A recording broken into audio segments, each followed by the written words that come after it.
Odell Beckham Jr. has fallen out of favor with the Cleveland Browns and was released this morning. After careful consideration, internal discussions, and conversations with Odell and his representation, we've determined that it is in the best interest of all parties involved that Odell no longer play for the Cleveland Browns. We appreciate all of his efforts. That's a lie.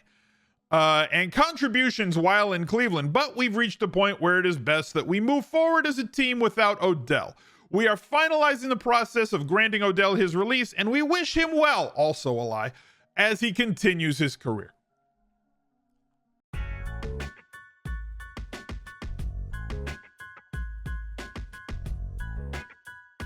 I don't think there's any sort of room anymore for rational, reasonable takes. Like everything is cliff diving. If you've watched me since I was on rotogrinders, we used to say that like the best GPP plays were cliff diving plays because there's only two ranks of cliff divers, right? I forget what comedian said this. It was way long. It was like 35 years ago or something. But like, there's only two ranks in cliff diving. There's no first, second, third. There's no ranks. It's just two. It's either you're a grand champion or you're a stain on a rock. That's it. Those are the two levels of cliff divers.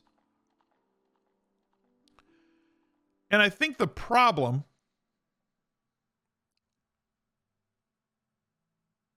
is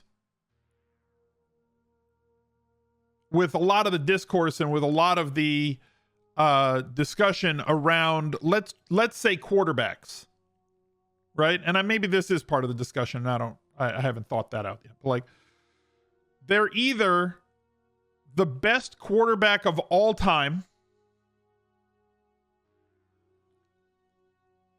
or they're hot garbage. You know?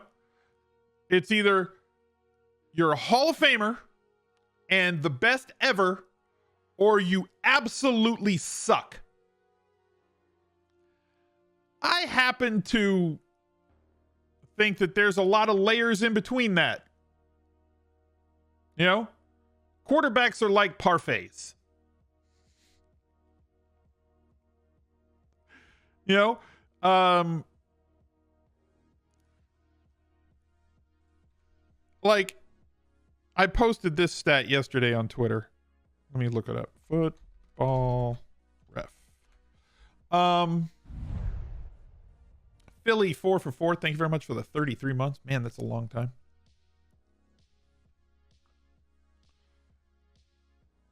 Not passing touchdowns. Passing touchdown percentage. Let's view everybody. Is Jameis Winston good?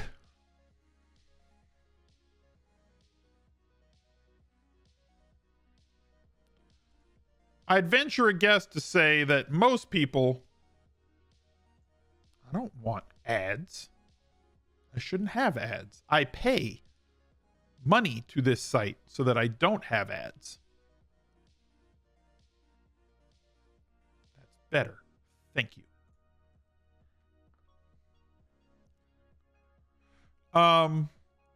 Is Jameis Winston good?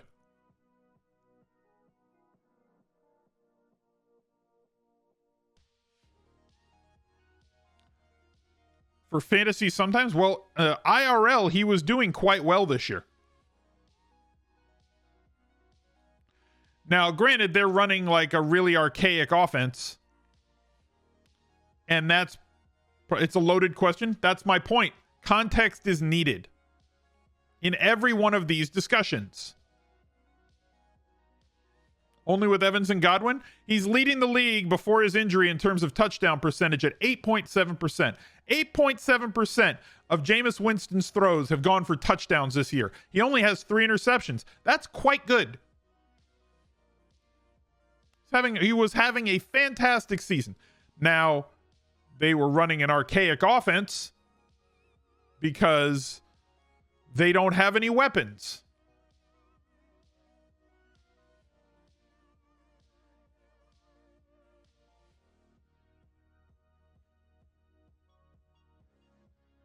You know?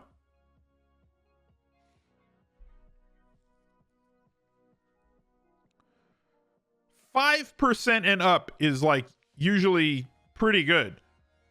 Like if I was to look, Tom Brady, 7.3% touchdown percentage. That's absurd, right? 8% is absurd. I've told you guys this 100 times.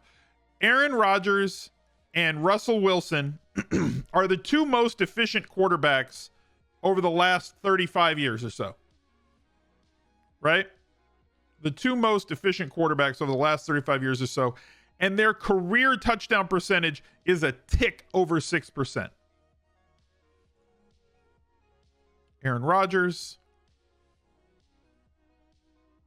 Where's stats? I don't want to see this year. There we go. Touchdown percentage, career 6.3%. 6.6 this year, 9.1 the year before. 2019, 4.6, 4.2. Remember everybody was talking about how he was washed? I don't know. Aaron Rodgers doesn't have it anymore. He's washed. And then MVP. I don't know. He's not as good as he used to be. Back to this. Right? He's like a 6% guy. Same thing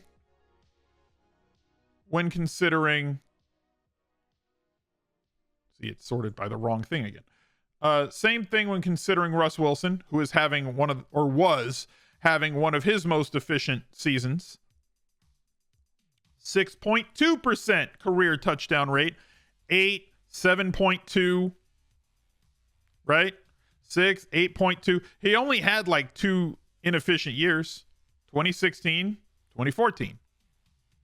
Like, all but 2 of his years are above 6. That's unheard of. Right? That's ridiculous.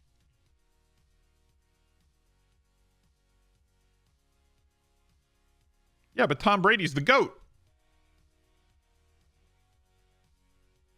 Wow, look how long I have to scroll to get down here.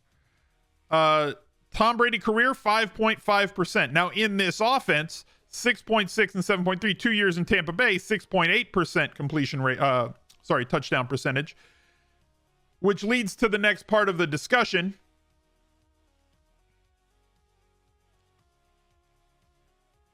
An offensive scheme or the weapons around a quarterback, a great quarterback or an average quarterback in an offensive scheme can very easily elevate that quarterback's efficiency. It's no shot. Like, remember this? Tom Brady's looking kind of washed. I don't know. He's not the same as he used to be.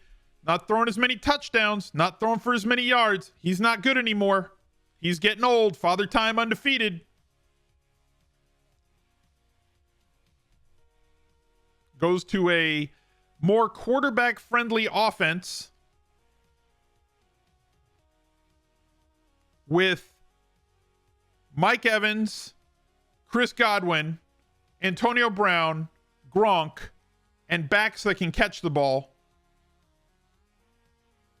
And all of a sudden, he's not washed anymore. All of a sudden, he can be efficient again because the weapons around him and the offense that they're in is perfect.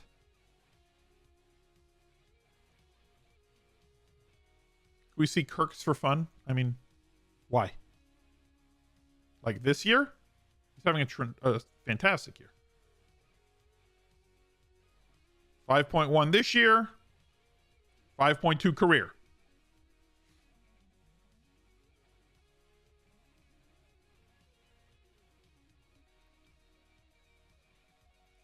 It's not, guys, it's not about like, let's look at every quarterback. Like, if you want to look at every quarterback, go to Football Ref and then do that. Right? But again, in a better offense, right? A more aggressive offense with a ton of weapons around. He had one weapon during all of this time. And like 4.5% touchdown percentage on his career in Detroit. You know? Stafford with a weapons upgrade and an offense upgrade. Yes. You're saying Calvin Johnson wasn't a good weapon? I'm saying Calvin Johnson was the only weapon.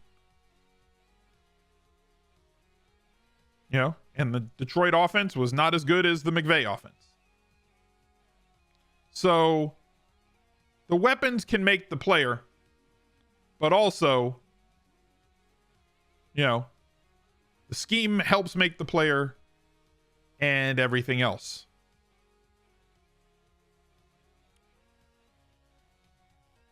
And if you haven't been living under a rock the last few days, after careful consideration, internal discussions, and conversations with Odell and his representation, we've determined that it is in the best interest of all parties involved that Odell no longer play for the Cleveland Browns. We appreciate all of his efforts. That's a lie. And contributions while in Cleveland, but we've reached a point where it is best that we move forward as a team without Odell. We are finalizing the process of granting Odell his release, and we wish him well, also a lie, as he continues his career. Right? So he gone. We can kind of dig into the why. We understand what happened. He had like this really, really massive contract, right? And obviously they had to restructure that contract so that they could release him without taking the biggest, most massive hit possible to them. Right? Like, we can take a look at that contract that they acquired. It was a contract that he had signed while with the Giants. Oh my God, so many ads. Good Lord. And then they traded for him in 2019. Signed the extension here, got it here. Look at the cap hits. Like, they had to, he wasn't going to be a free agent until after 2 years from now.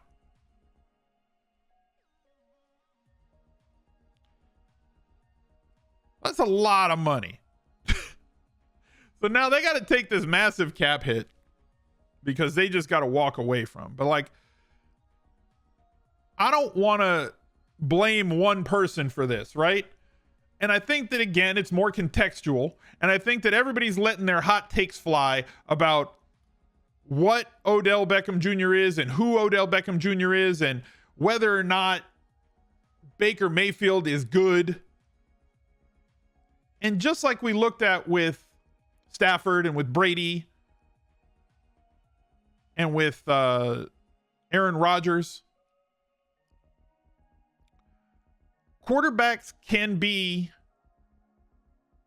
into their system, and wide receivers can also elevate quarterbacks, and quarterbacks can elevate pass catchers.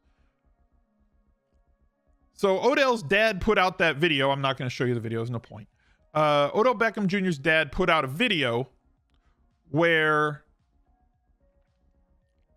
you know, he was basically showing that he gets missed a ton when he's open. That Odell is still has the ability to get open and get separation on cornerbacks. You know? And that Baker's just missing him. So therefore, Baker must be bad, right? And there's a bunch of NFL cornerbacks that agree. Darius Slay, who, you know, YouTube loves Darius Slay. Aren't you worried about Darius Slay? Just watch that Odell video. Yep. Chris Harris, all-pro cornerback. He's wide open. I swear. So he's got the respect of his peers, the guys who are tasked with stopping him from doing the things that he wants to do, like catch a slant and take it 60 yards to the house, right? Like he used to do. He's a legend. Uday, thank you for the 17 months. Which he has not done in a couple of years. You know, we know this. Hamos, thank you very much for the 17 months. So, we know that that's not been a thing that he's done in a while, right? Hell, my old podcast co-host, Adam Levitan, tweeted out, Odell Beckham Jr. hasn't had a 100-yard game since October of 2019. I wrote back, in a related story, Odell Beckham Jr. started playing for the Browns in September of 2019. So it's not shocking. There's something else here. So kind of as I was saying that everybody wants to jump on, it's like we're very tribal. People are just very tribal in general, right? So they want to jump on Baker sucks or OBJ sucks, right? They can't find the context in between. And I think that that's where we need to look, is that contextual area in between. So taking a look, here's a tweet from, I don't know, PF Dogs. I don't know who he is. Baker Mayfield's rating when targeting this year and last year. DPJ, 151.4. Kareem Hunt, 126. Rashard Higgins, 126.2. Njoku, 114. Landry, 107. Austin Hooper, 102. Odell, 78.2.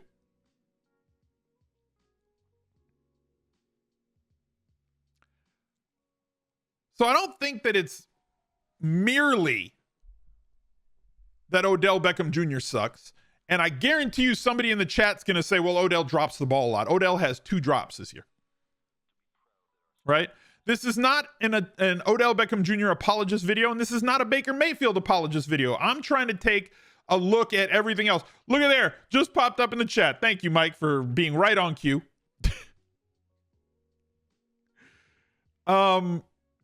But basically, it's got to be more than that. And so I was thinking about this, and then Aditi comes out with this video this morning that I think was phenomenal. And my thought was, like, we're not going to know what the and by the way, you know, Aditi's fantastic. Reports are out there. I have spoken to multiple people in this building, Andrew, who said it's not that hard. If Odell Beckham Jr. really wants to be here, he would pick up the phone and call his quarterback. He would pick up the phone and call his head coach. He would have perhaps told his father, take down that video. Maybe he would have even told LeBron James to back off and let him fight his own fight.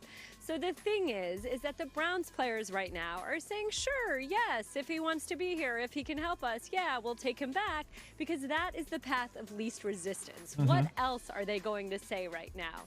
This is a team that under Kevin Stefanski does its best to stay as level and as focused as they possibly can. Kevin Stefanski yesterday saying that this team is desperate for a win was basically the most volatile thing that Stefanski has said in 2 years. Big truck. That's being said to drive that point home, that this right now is a 4-4 team that's in the bottom of a very, very tight division and needs to keep its eye on the prize. But I can assure you of this, Andrew, if there's any sense that there's a team Baker or a team Odell here, there's just not. There's not one person that I have talked to that even doubts the ability of Baker Mayfield to lead this team. This can actually be a strong circle the wagons galvanizing moment for this team. And I'll leave you with one other thing here, Andrew. The Browns run a rhythm and timing offense. That means that Baker Mayfield throws to a specific spot at a specific time. Just because you see a receiver who maybe looks open on the field, that may not be the spot that he's supposed to be in at the time that he's supposed to be there. There are always 2 sides to one story, and if only one side is posting things to social media, let's remember there could be another side. So that to me is the real key there, okay? Because it's impossible to think that the Browns, that Baker Mayfield is intentionally trying to overthrow or underthrow Odell Beckham Jr. when he's in a route, right? And also, it's impossible to think that Odell Beckham Jr. is washed and can't get separation anymore. I think both of those things, I think that the last part was where I was going to go, and I'm glad that Aditi came with that inside the building knowledge, because I was going to say I need to like call Matt Bowen or something and get him to like break down the footage, and then we'd need somebody inside the building to let us know what's going on with the footage as well, because I think that's the key. All of those high ratings, and maybe Baker's just a system guy, and maybe Odell Beckham Jr. is a freelancing wide receiver a bit too much for both the system and and Baker, right? You look at the catchable targets, Anthony Reinhardt. Catchable targets to wide receivers from 2019 to 2021 week 8. Percentage of catchable targets on the Y, depth of target on X. This is the crazy hot scale, right here. This is you got to be at least this hot to be this crazy, right? Both Landry and Odell getting under the line. They're not getting, and like his A dot is higher. Obviously, Landry's A dot is shorter, but not enough catchable balls. Not nearly enough catchable balls headed his way. But if Odell Beckham Jr. is able to get separation by freelancing more within the routes, for him to get that separation, he needs a quarterback who can wait for that instead of being,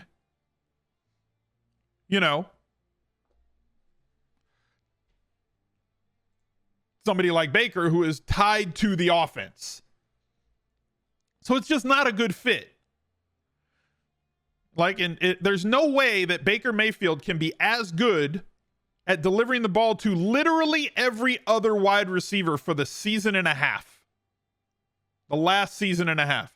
But horrible at targeting Odell Beckham Jr. or when targeting Odell. He's got a 109.9 rating when targeting every other pass catcher on the Browns, but a 78.2 rating when he tries to target OBJ. So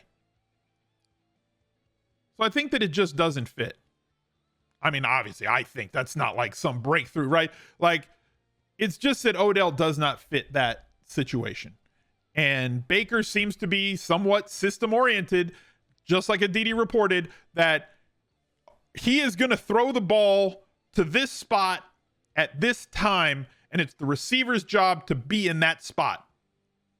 So even if you're open, he can't adjust. And maybe that's a little bit on Baker. Maybe he needs to be a little bit more flexible. But like we see that when receivers are coming out of their breaks and getting to those places that they're supposed to be, he's able to get there. So looking at where he's going to end up, because that's really the big thing, because now he's at waivers and he's probably going to clear waivers, I'd assume. And then he's going to be a free agent. The Action Network has the market odds of where he is supposed to end up, or at least where the market says he's going to end up. Plus 300 to go to the Raiders. And this bleeds into the question. I mean, it fits especially with recent news. And if you haven't watched my VOD on, my takes of the Henry Ruggs incident, please go watch I clipped it out. It's in the VODs. It's its own little 25-minute video. You watch it on 2X, it's 12 and a half minutes. Plus 300 to go to Las Vegas. And is Derek Carr a good QB? That's the question, right? Some people are going to say he's terrible. Some people are going to say he's fine. Like, I think he's been fine. I don't think you need to be that elite QB. This is that gray area we were talking about. I think he fits. You have guys that patrol the underneath, right? And now Odell can be the down the field type guy. He can get separation, and Carr can deliver it. Saints and Patriots. The Saints need a guy, right? With Thomas being out for the entire year, they need that primary guy who can get open. It would have been better probably for OBJ if he was to go to the Saints. I think he wants to go to some sort of contender who's got a good quarterback. Obviously, the Lions have the number 1 waiver pick and they can just take him. But like, one, if you're the Lions, do you want to take him? You're 0 the season and you've got Jared. You think he's going to be happy there on a losing team playing with Jared Goff? You think that's going to be the thing? The Bills, I don't think they need him. The Ravens, Lamar would like to have him. Would be interesting to see Odell on one side of the field and Marquise on the other side of the field with Mark Andrews running the seam. That would be kind of sick. 49ers, Packers, Seahawks at plus 12, Titans at plus 14. I can't see that happening. Colts, Eagles, Vikings don't need him. Do I have the list of waivers? Not ready. I can pull it up for you in a little bit. But like the Raiders does make an awful lot of sense. The Saints also make sense, especially not just for this year, but next year as well, when potentially they either get back Mike Thomas or replace Mike Thomas with another pass catcher on the outside, because they're lacking talent on the outside right now in the passing game. And that's not a swipe or a slight on anybody that's in New Orleans, but it just kind of is what it is. It's going to be interesting to see where Odell Beckham Jr. lands next, and hopefully it's on a team that has a quarterback that can showcase his skills, because he still definitely has the ability to get open. I think that the Browns will improve moving forward. Hopefully they're 4-4. They need a little shot in the arm. Maybe this will be that, that thing that gets them to just say, look, the only people we got are us, and we got to make this happen together. We're too good a team in terms of talent to have the record that we have. And hopefully Odell Beckham Jr. can thrive in the next spot that he's in. So those are pretty much all of my thoughts. I don't think Odell's washed. I think Baker is better than bad. He's just a slave to the system that they run. And Odell Beckham Jr. didn't really work in the system that they run. He's a legend.